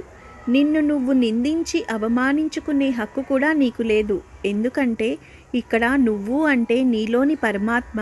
నువ్వు నీకు ఇచ్చిన ఆలోచన స్వాతంత్రంతో నీలోని పరమాత్మను నిందించకూడదు, హీనంగా మాట్లాడకూడదు. ఆత్మాభిమానం ఉండాలి. అంటే నీపై నీకు గౌరవం ఉండాలి. ఆ గౌరవం ఎక్కడా పోకుండా ప్రవర్తించాలి. పంచమహాపాతకాల కన్నా ఘోరమైన పాపాలు 5 ఉన్నాయి. అవి: 1 ఎప్పుడూ నిద్రపోతూ ఉండటం, 2 అసలు నిద్రపోకుండా ఉండటం, 3 ఎప్పుడూ తింటూ ఉండటం, 4 అసలు తిండి తినకపోవడం, 5 ఎప్పుడూ ఏ పని చేయకుండా ఒకరిపై ఆధారపడి జీవించడం. ఈ 5 పాపాలకు పరిహారం లేదు. మనసుతో గాని ఆలోచన విధానంలో కానీ ప్రతి ఒక్కరూ పాపం చేస్తూనే ఉంటారు. ఉదాహరణకు ఏదైనా ఒక వస్తువు కనపడకపోతే వెంటనే పనివాళ్ళు తీసి ఉంటారు అన్న అనుమానం వస్తుంది. సరిగ్గా చూడకుండా నిందించడం వల్ల నింద వేసిన పాపం, వారు బాధపడ్డ పాపం 2 విధాలా తగులుతుంది. మన ధర్మం ప్రకారం మన కర్తవ్యం నిర్వహించకపోవడం కూడా పాపమే అవుతుంది. గృహస్థాశ్రమంలో ఉన్నవారు సన్యాస ధర్మాన్ని ఆచరించకూడదు. సన్యాసాశ్రమంలోని వారు గృహస్థులుగా ఆలోచిస్తూ అలా ఉండకూడదు. ఈ 2 కూడా దైవద్రోహం అవుతుంది. సదా దైవనామ స్మరణ చేయడం, ఎప్పుడూ శుభాలను పలకడం, ఉన్నంతలో దానధర్మాలు చేయడం, సంస్కృత శ్లోక పఠనం, సద్గురువు సన్నిధి, సత్సంగం, సేవ ఇటువంటి కార్యాలు పాపభారాన్ని తగ్గిస్తుంది. ఒక నమస్కారం చేసిన దాని ఫలితం ఉంటుంది. ఒక చిన్న పాప చింతన చేసిన దాని ఫలితం ఉంటుంది. ప్రతి కర్మను అనుభవించాల్సి ఉంటుంది. ఆధ్యాత్మిక ప్రయాణం మొదలుపెట్టిన వారు ముందుగా కోరుకునేది మా పాపాలను తొలగించమని. మరి పాపం తొలగించాలి అంటే ఆ శిక్షను అనుభవించాలి అని త్వరగా మీరే కోరుకుంటున్నారు. మళ్ళీ అంటారు దేవుణ్ణి మొక్కే వాళ్లకు కష్టాలు ఎక్కువ అని. దానికి కారణం, ఎప్పుడైతే దైవాన్ని శరణు వేడుకున్నారో అప్పుడు మీకు శరణాగతి లభిస్తుంది. మీరు చేసుకున్న కర్మ ఫలితం ఏదైనా దాన్ని వెంటనే అనుభవిస్తారు. పాపకర్మల నుండి విముక్తి పొందుతారు. ఎవరికైనా అది తప్పదు. అందుకే కష్టాలు పడుతున్నారు అంటే మీ కర్మల నుండి విముక్తి పొందుతున్నారు అని అర్థము. అప్పుడు మరింత నిజాయితీగా, భక్తితో, విశ్వాసంతో ఉండాలి. అలా ఉంటే ఆ శిక్ష కాస్త తగ్గుతుంది. తెలియక చేసే పాపాలు ఎన్నో ఉంటాయి. కనీసం తెలిసి పాపం చేయకుండా ఉండగలగాలి. ఒక స్వీట్ షాపులో రకరకాల మిఠాయిలు కనిపిస్తూ ఉంటాయి. అవి బయటకు కనపడేలా ఉంటాయి. ఎందరో చిన్నపిల్లలు, అనాథలు, ఆకలితో ఉన్నవాళ్ళు అక్కడ నిలబడి చూస్తూ ఉంటారు. కొన్నవాళ్ళు అది తీసుకుని వెళ్ళి తింటారు. ఆకలితో చూసిన వాళ్లకు పంచే అవకాశం ఉండదు. అయినా వారి ఆకలితో చూసిన చూపులు కూడా ఆ ఆహార రూపంలో పాపమే అవుతుంది. అందుకే ఆహారం ఏది తీసుకున్నా ముందుగా దైవనామ స్మరణ చేసి కృతజ్ఞతలు తెలిపి తినాలి. అన్నదానం చేస్తూ ఉండాలి. ఉపవాస నియమాలు పాటించాలి. పక్షులు, జంతువులకు, ముఖ్యంగా ఆవుకి, వీధిలో కాపలా ఉన్న కుక్కలకి ఆహారం ఇస్తూ ఉండాలి. ఇది ఎన్నో కష్టాలకు పరిహారం అవుతుంది. మీరు గమనిస్తే బ్రాహ్మణులు, వేద పండితులు అలా బయట అమ్మే ఆహారం తీసుకోరు. అది వారి సంప్రదాయంలో నియమం. ఇప్పటి రోజుల్లో ఉద్యోగస్తులు కావడం వల్ల కొన్ని తప్పదు. అమ్మవారిని శరణు వేడుకున్న వారికి ఆ తల్లి పాప భారాన్ని తగ్గిస్తుంది. లలితా సహస్రనామం నిత్యం పారాయణం చేసేవారికి ఎటువంటి కష్టాన్ని అయినా దాటగల శక్తిని, ధైర్యాన్ని అమ్మవారు ప్రసాదిస్తుంది. ఏ విధమైన పాపము లేనిది అని ఈ నామానికి అర్థము. ఈ నామస్మరణ వల్ల తెలిసి తెలియక చేసే పాపం నుండి విముక్తి లభిస్తుంది. మన వల్ల ఎటువంటి పాపం జరగకుండా ఆ తల్లి రక్షిస్తుంది. ఎన్నో ఇబ్బందులు, కష్టాల్లో ఉన్నవారు లలితా మూలమంత్రంతో కలిపి జపించడం వల్ల త్వరగా వారి కష్టం తీరుతుంది. ఈ నామం చెప్పేటప్పుడు నిష్పాపాయై నమః అని నమస్కరించాలి. ఓం శ్రీ మాత్రే నమః. ఓం శ్రీ మాత్రే నమః.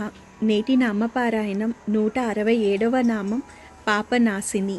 పాపనాశిని అనగా పాపములను పోగొట్టునది అని అర్థము.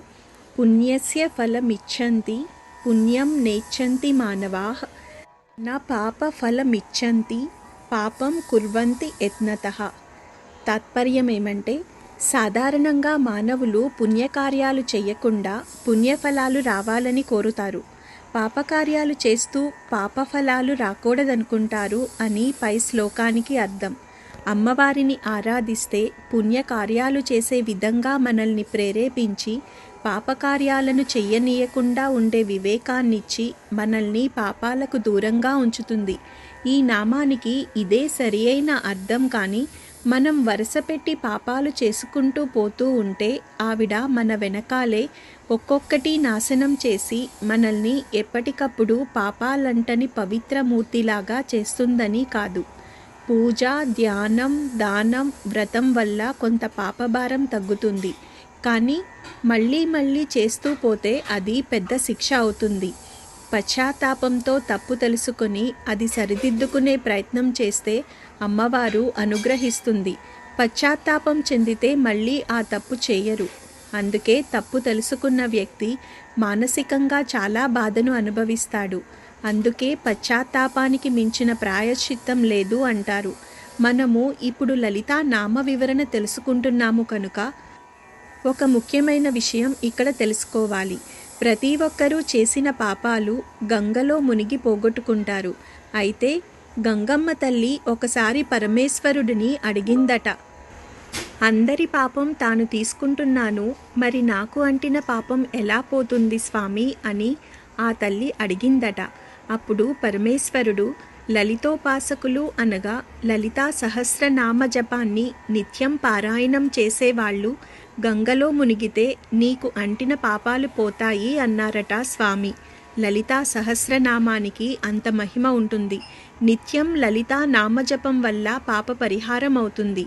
దైవం నీడలా తన వెంట నడుస్తుంది. మనం పాపకార్యాలు చెయ్యనీయకుండా చేసి మన పాపాలను నాశనం చేసేది అని ఈ నామానికి అర్థం. పరమేశ్వరి యొక్క మంత్రజపం చెయ్యటం చేత, ఆమెను ధ్యానించడం చేత ఆమె భక్తులకు పాపాలు నశిస్తాయి. వాసిష్ఠ స్మృతి యందు విద్యా తపోభ్యాం సంయుక్తం సదాపి పాప కర్మాణమేనో న ప్రతియుజ్యతే జాపినాం హేమినాం చైవ ధ్యాయినాం తీర్థవాసినాం న సంవసంతి పాపాని ఏ చ స్పాత్రా శిరోవ్రతైః. విద్యా తపస్సులతో కూడి జపపరాయణుడైన బ్రాహ్మణునికి పాపములు అంటవు. మంత్రజపం చేసేవాడికి, తీర్థములు సేవించేవాడికి, శిరస్సున అగ్నిని ధరించేవాడికి పాపములు అంటవు. పద్మపురాణంలో మేరు పర్వత మాత్రోలాపి రాసి పాపస్య కర్మణః కాత్యాయినీం సమాసాద్య నశ్యతి క్షణమాత్రతః. పాపకర్ముని పాపము మేరు పర్వతమంత గొప్పదైనను పరమేశ్వరి దర్శనము చేత అది నశిస్తుంది. దేవీ భాగవతంలో చిత్వా బిత్వా చ భూతాని హత్వా సర్వమిదం జగత్ ప్రణమ్య శిరసా దేవీం న స పాపైర్విల్లిప్యతే. ఈ లోకమున ప్రాణులను చంపి పాపకర్మలు చేసినప్పటికీ దేవికి శిరస నమస్కరించినట్లయితే ఆ పాపము పోతుంది. బ్రహ్మాండ పురాణంలో వర్ణాశ్రమ విహీనానాం పాపిష్టానాం నృణామపి యద్రూప ధ్యాన మాత్రేన దుష్కృతం సుకృతాయతే. వర్ణాశ్రమ ధర్మాలు విడచిన వారు పాపకర్ములు పరమేశ్వరిని ధ్యానించినంత మాత్రము చేతనే పుణ్యాత్ములగుదురు అని చెప్పబడింది. ఈ జన్మలో ఎవరికైనా ఉపకారం చేసినట్లయితే మరుజన్మలో మనకు మంచి జరుగుతుంది. ఒక్కొక్కసారి ఈ జన్మలోనే దాని ఫలితం పొందుతాము. ఒక మంచి వ్యక్తికి కష్టం కలిగినట్లయితే 10 మంది చేతనైనా సహాయం చేస్తారు. అది చేయలేకపోతే కనీసం అయ్యో పాపం అని జాలి చూపిస్తారు. అదే ఒక దుర్మార్గుడికి కష్టం కలిగితే తగిన శాస్త్రి జరిగింది అంటారు. మనం చేసిన పాపం ఎప్పుడో ఒకప్పుడు మనం అనుభవించవలసి ఉంటుంది. ఈ పాపము 3 స్థాయిల్లో ఉంటుంది. 1 రోగాలతో స్థూలదేహాన్ని, 2 అరిషడ్వర్గాదుల రూపంతో సూక్ష్మదేహాన్ని, 3 విచక్షణ జ్ఞానశూన్యత వలన కారణదేహాన్ని బాధిస్తుంది. పాపము 3 రకాలుగా ఉంటుంది. 1 అనేక జన్మల నుండి చేసిన పాపము, అసత్యము, ఇంద్రియ లాలసత్వము, కామక్రోధాదులు. ఇవి ప్రారబ్ధ రూపంలో అనుభవించాలి. 2 తండ్రి తాతల వల్ల ఈ శరీరం ఏర్పడినట్లే వంశానుగతంగా కొంత పాపం వస్తుంది. 3 దేవతల గురించిన విషయ పరిజ్ఞానము లేకపోవుట వలన వచ్చేది. అంటే పైన చెప్పిన 2 రకాల పాపాలు ఏ ఏ దేవతలను అర్చిస్తే పోతాయో తెలియకపోవటం. ప్రతి వ్యక్తి ఈ 3 రకాలైన పాపాలతో బాధపడుతుంటాడు. పరమేశ్వరి తన భక్తులకు అటువంటి పాపాలన్నిటినీ తొలగిస్తుంది. అందుకే ఆమె పాపనాశిని. భక్తుల పాపములను నశింపచేయునది శ్రీమాత అని అర్థము. పాపకర్మల నొనర్చువాని పాపముల రాశి మేరు పర్వతమంత గొప్పది అయినను కాత్యాయనిని పూజించిన క్షణ మాత్రములో నశించును అని పురాణములు చెప్పుచున్నవి. దుర్గా ఆరాధనా పరుని మహాపాతకముల వలన కలుగు దోషములు తామరాకు మీది నీటి బిందువుల వలె అవి అతనిని అంటవు అని పద్మపురాణం తెలుపుచున్నది. సర్వ పాపములతో కూడిన వాడైనను శ్రీదేవిని ఆరాధించు నరుడు పవిత్రుడై పరమపదము పొందును అని దేవీ భాగవతం తెలుపుచున్నది. దేవీ ఆరాధనము అను అగ్ని మహాపాపములను కూడా తృణాగ్రము వలె నశింపజేయును. అగ్ని తాకిన వెంటనే గడ్డిపోచ కొన వెంటనే భస్మమగును కదా.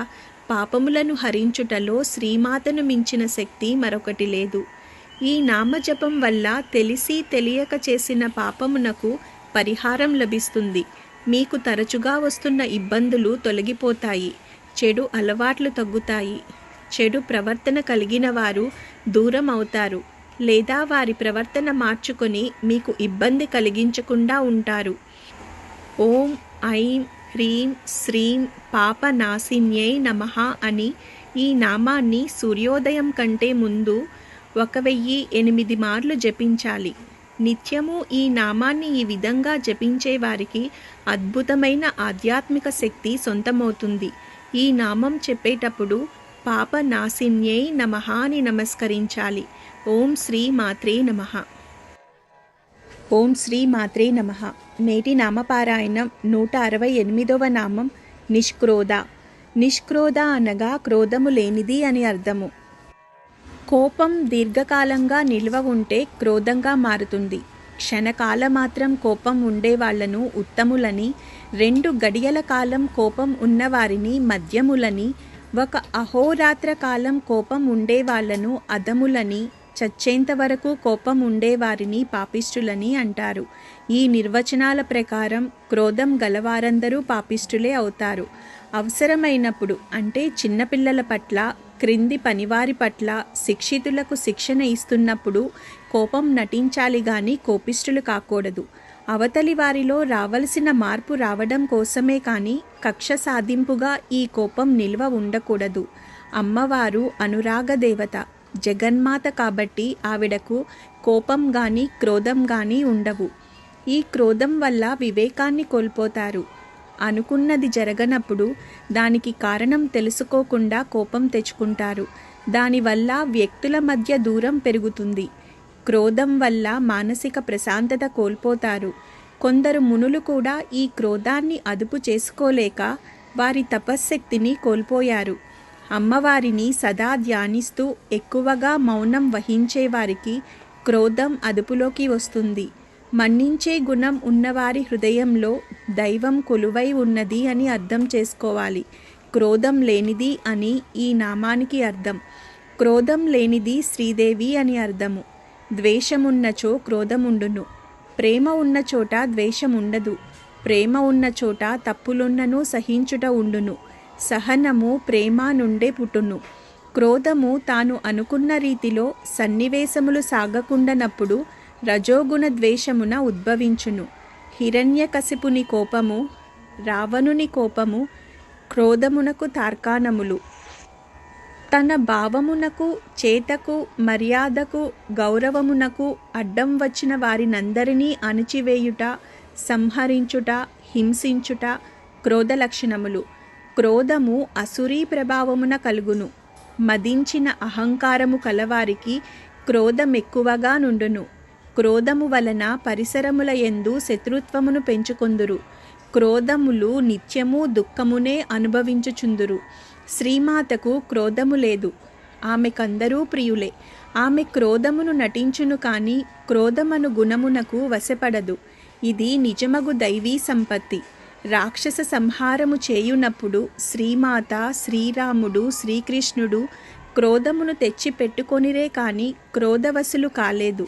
వారు క్రోధమును తెచ్చిపెట్టుకొని అధర్మమును శిక్షింతురు. వాలి సంహారమున శ్రీరాముని ప్రవర్తనము, మహిషాసుర వధయందు శ్రీదేవి ప్రవర్తనము గమనించినచో నిష్క్రోధ స్థితి అవగాహనయగును. తల్లిదండ్రులకు తమ పిల్లలపై ద్వేషము, క్రోధము ఉండవు కదా, కానీ అవసరమైనచో మందలింతురు కదా. వారి నడుమ ఉన్నది ప్రేమే అగుటచే క్రోధమును ఆయుధముగా వినియోగింతురే కాని క్రోధవశులు కారు. సమస్త సృష్టి జీవులు తన బిడ్డలే అగుటచే శ్రీమాత అందరియందును ఒకే విధమగు ప్రేమ కలిగి ఉండును. ఆమెకెవ్వరిపైనా క్రోధముండదు. ఆమె క్రోధము నటించుట జీవోద్ధరణమునకే. అవతార పురుషులు కూడా అట్టివారే.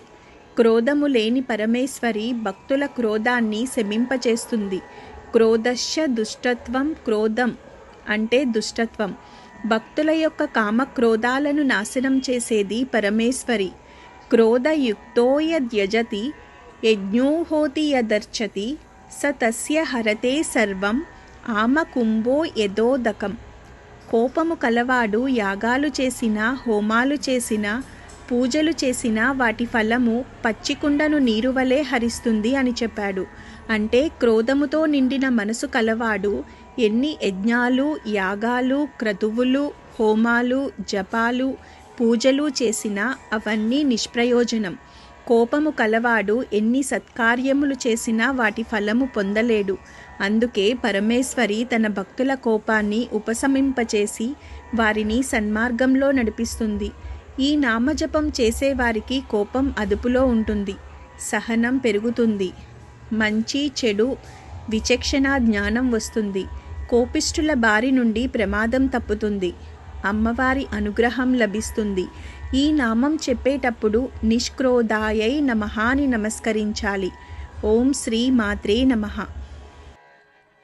ఓం శ్రీ మాత్రే నమః.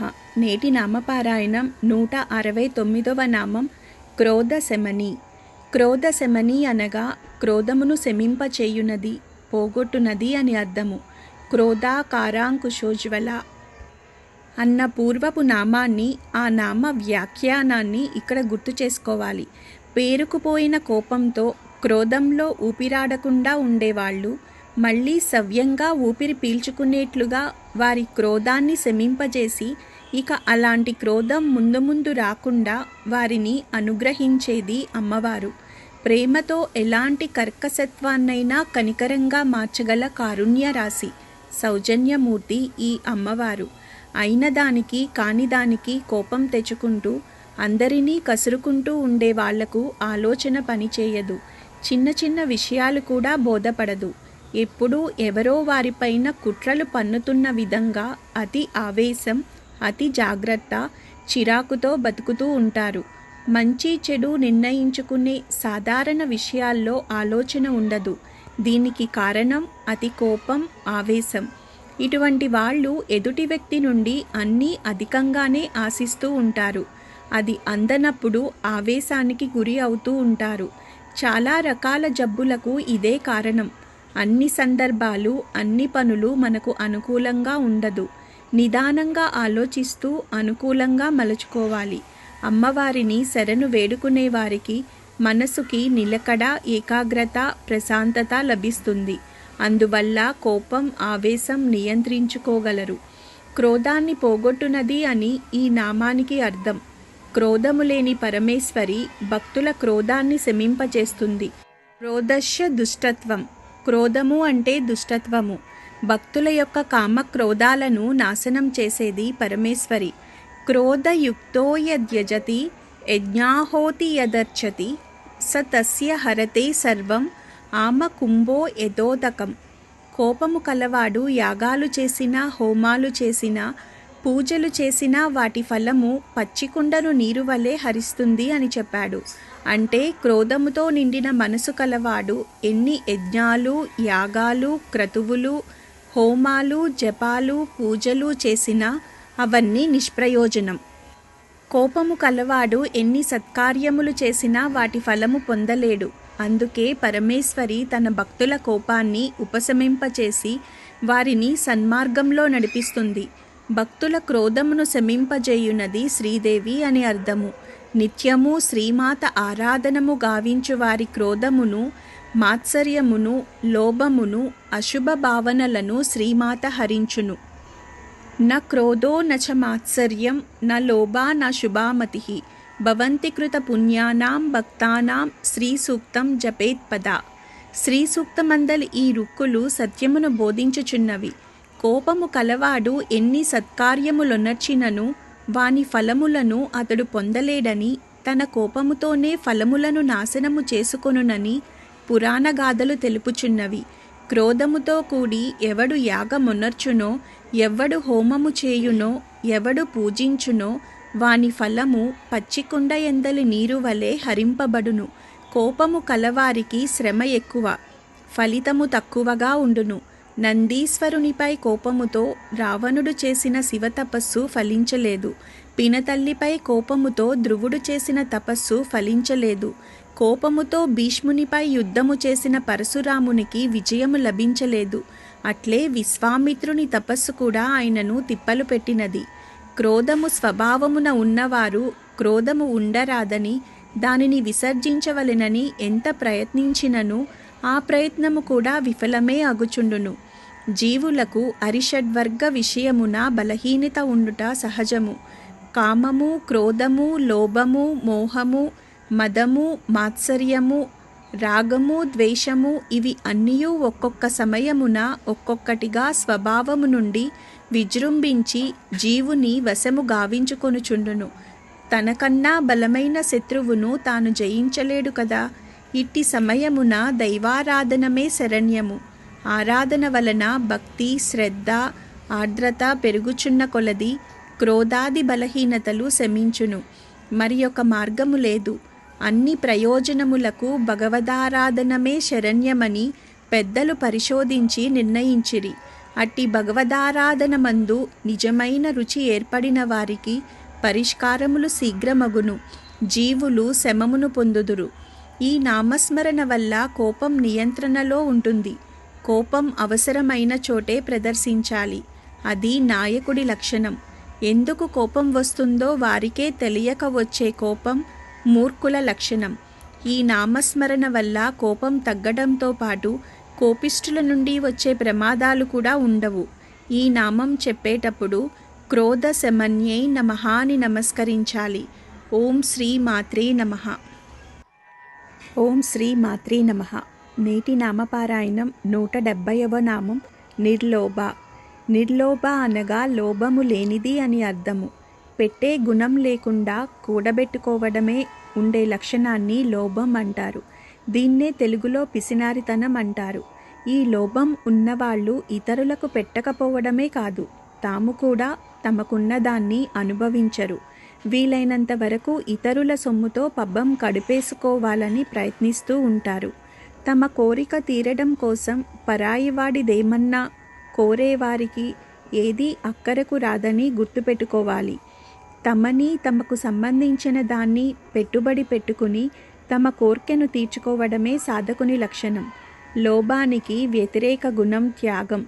అమ్మవారు తనకంటూ ప్రత్యేకమైన అస్తిత్వం లేకుండా ఈ సమస్త ప్రపంచంగా అంటే ప్రకృతిగా మారిపోయి మనందరికీ ఒక జీవితాన్ని, జీవన మాధుర్యాన్ని చవి చూపిస్తుందంటే ఆ అమ్మవారికి ఉండే గుణం అంతా త్యాగమే కదా.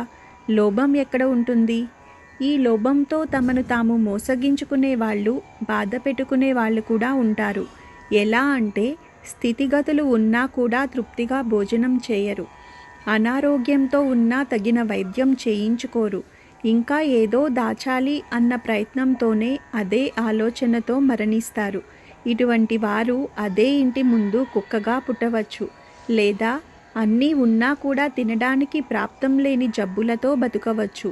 లోభబుద్ధితో వారు చేసుకున్న అనేక పాపాలే దానికి కారణం. వీరు లాభం లేకుండా ఏ పని చేయరు. నేటి సమాజంలో అనేక మంది దీర్ఘకాలిక జబ్బులతో బాధపడుతూ ఉంటారు. అయితే వీళ్ళంతా లోభబుద్ధితో పాపం చేసుకున్న వాళ్ళు కాదు. స్వయం కృపారాధం ఎలా అంటే, ఇది వరకు చెప్పుకున్నట్టు భగవంతుడు స్వచ్ఛమైన గాలి, వెలుతురు, నీరు అన్నీ ఉచితంగా ఇచ్చారు. ఆ ప్రకృతిని, పర్యావరణాన్ని కాపాడుకునే బాధ్యత ప్రతి ఒక్కరిది. స్వచ్ఛమైన వాతావరణం కలుషితం చేసి నీటిని కొనుక్కుని తాగే పరిస్థితిలో ఉన్నాము కనుక ఆరోగ్యం కోల్పోయి చాలామంది అనారోగ్యంతో బాధపడుతూ ఉన్నారు. లోభంతో పాపం చేసిన వారికి నరకంలో సూదులతో పొడుస్తారు అంటారు. అంటే హాస్పిటల్లో సూదులతో పొడుస్తున్నారు కదా, అదే చాలా పెద్ద నరకం. మాకు ఎందుకు, మనకు ఎందుకు అని తప్పించుకు తిరిగే వాళ్ళు కూడా లోభబుద్ధి ఉన్నవాళ్ళు. తమకు లభించిన జ్ఞానం పంచడానికి కూడా కొందరు లోభబుద్ధి చూపిస్తారు. అటువంటి వారికి మరుజన్మలో అన్ని సౌకర్యాలు ఉన్నా చదువు అబ్బదు. అమ్మవారిని శరణు వేడుకున్న వారికి ఈ లోభబుద్ధి నశించిపోతుంది. లోభగుణం ఏమాత్రము లేనిది అని ఈ నామానికి అర్థం.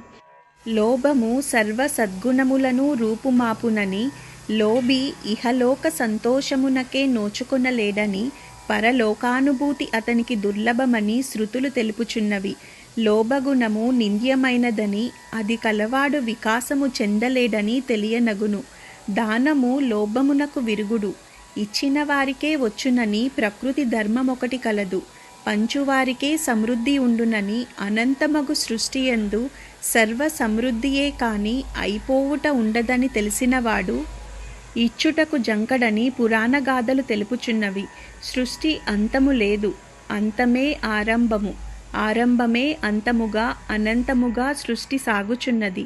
అందు శక్తులు, సంపదలు కూడా అనంతమే. త్రాగునీరు అయిపోకముందే మరలా నీరు వచ్చును. తటాకము నుండి, నది నుండి త్రాగునీరు వచ్చుచుండగా తటాకములకు, నదులకు వర్షము నీరిచ్చుచున్నది. వర్షములకు నీరు మేఘములిచ్చుచున్నవి. మేఘములకు సముద్రము నీరిచ్చుచున్నది. ఇట్లు భూమి జీవులకు 3 కోట్ల సంవత్సరములుగా నీరందుచునే ఉన్నది. అయిపోవుట, అంతమగుట సృష్టియందు లేదు. అట్లే ఓషధులును ప్రతి సంవత్సరము జీవులకు కావలసిన ఆహారము, నీరు, గాలి, సూర్యరశ్మి అనంతముగా అందుచునే ఉన్నవి. సంపదలన్నీయూ అట్టివే. కేవలము మానవ మనస్సునందే అంతము అగునని, అయిపోవునని భావన ఉండి అతనిని లోబిని చేయును. దేహము పోయినను మరలా దేహము వచ్చును. పోవుట వచ్చుట కొరకే, వచ్చుట పోవుట కొరకే. అన్నియూ వచ్చిపోవుచుండగా అందు జీవుడు శాశ్వతుడై ఉండును. వచ్చిన వానిని ఎంత పట్టుకొనినను కాలము రూపమున అవి జరుగును. సంపదలు, భార్యాబిడ్డలు, బంధువులు, మిత్రులు పుట్టుకతో లేరు. జీవనయానమున ఒక్కొక్క మజిలీ యందు ఒక్కొక్కటి చేరుచుండును. అట్లే పోవుచుండును కూడా. కాలమును కర్మమును బట్టి వచ్చి చేరుట, జారిపోవుట జరుగుచునుండును. ఇది తెలిసిన వారికి లోభత్వముండదు. హరిశ్చంద్రుడు, శిబి, ధర్మరాజు, నలుడు సర్వమును కోల్పోయి మరలా సర్వమును పొందిరి. లోబికి దేనిపై పట్టు ఉండునో ఆ విషయమే అతనిని పట్టి ఉంచును. కొందరు సంపదను పట్టుకొని ఉందురు, వారు సంపదచే బద్ధులు. కొందరు కీర్తి ప్రతిష్టలకు ప్రాకులాడుదురు, వారు అట్టివారి చేతిలో పట్టుపడినవారు. మనము పట్టినది మనలను పట్టునని తెలియుట జ్ఞానము. అట్టి పట్టు శ్రీమాతపై ఉన్నచో శ్రీమాతయే మనలను పట్టును. సద్గుణములను సద్గురువులను పట్టుట శ్రేయస్కరము, ఇతరములు పట్టుట వినాశకరము. శ్రీదేవి శివుని పట్టి ఉండును, ఆయన యందు అర్ధభాగమై నిలచినది. అందువలన ఆమెయే నిర్లోభ, లోభగుణము లేనిది. ఉన్నటువంటి సంపద మొత్తం తానే అనుభవించాలనే కోరిక. ఈ గుణసంపన్నులు కొందరు సంపదను తాము కూడా అనుభవించకుండా దాచిపెట్టి బికారుల్లా తిరుగుతూ ఉంటారు. వీరు పరమ లోభులు. లోభగుణం ఉన్నవారికి ధనార్జన చేసేటప్పుడు ఉచ్చ నీచాలుండవు. డబ్బు కోసం ఏ పనైనా చేస్తారు. పాపపుణ్యాల మాట కాదు కదా, కనీసం మానవత్వం కూడా ఉండదు. ఇలాంటి వారు ఎక్కువ తప్పులు చేస్తూ ఉంటారు. అదే పాపం. పాపం అనేది నరకానికి మార్గం. అందుకే లోభగుణం నరకద్వారమని చెప్పబడింది. ఉన్నది చాలు అనుకోవటం తృప్తి, ఇంకా కావాలనుకోవటం ఆశ, మొత్తం తనకే కావాలనుకోవటం దురాశ, అంతా తానే అనుభవించాలనుకోవటం లోభం, తనకున్న దానిని 10 మందికి పంచటం ఔదార్యం, తనకున్నదాన్ని అవసరం లేదని ఇతరులకు ఇచ్చివేయటం త్యాగం. లోభగుణానికి పూర్తిగా విరుద్ధమైనది త్యాగగుణం. మనకున్నదంతా పూర్వజన్మలో చేసిన కర్మలను అనుసరించి వచ్చిందే. అక్కడ సుకృతం లేనప్పుడు పరమేశ్వరుని ప్రార్థిస్తే, అనగా భగవంతుని కృప కోసం జపతపాలు చేస్తే ఆయన కనికరించి ఇచ్చినదే. అందుచేత మనకున్న దానిలో కొంత భాగమైనా దానధర్మాలకు సత్కార్యాలకు తప్పనిసరిగా వినియోగించాలి. సద్గతుల కోసం కాకపోయినా మరు జన్మలో అనుభవించటం కోసమైనా దానధర్మాలు చేసి తీరాలి. ఒకరికి మనం సాయం చేస్తేనే ఇంకొకరు మనకి సాయం చేస్తారు. లోభం అనేది ఇంద్రియాలకు మనసుకు సంబంధించినది, అంతేకాని ఆత్మకు సంబంధించినది కాదు.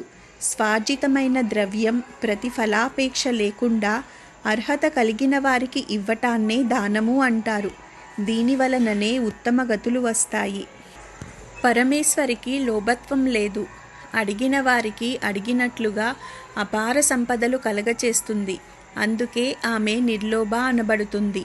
లోభబుద్ధి పరమ ప్రమాదకరమైన గుణం. ఈ లక్షణం కలిగిన వారు తమకు తామే ప్రమాదం. ఈ నామస్మరణ వల్ల ఆ లోభబుద్ధి నశించి మంచి ఆలోచన విధానం, ఆరోగ్యం లభిస్తుంది. ఈ నామం చెప్పేటప్పుడు నిర్లోభాయై నమః అని నమస్కరించాలి. ఓం శ్రీ మాత్రే నమః.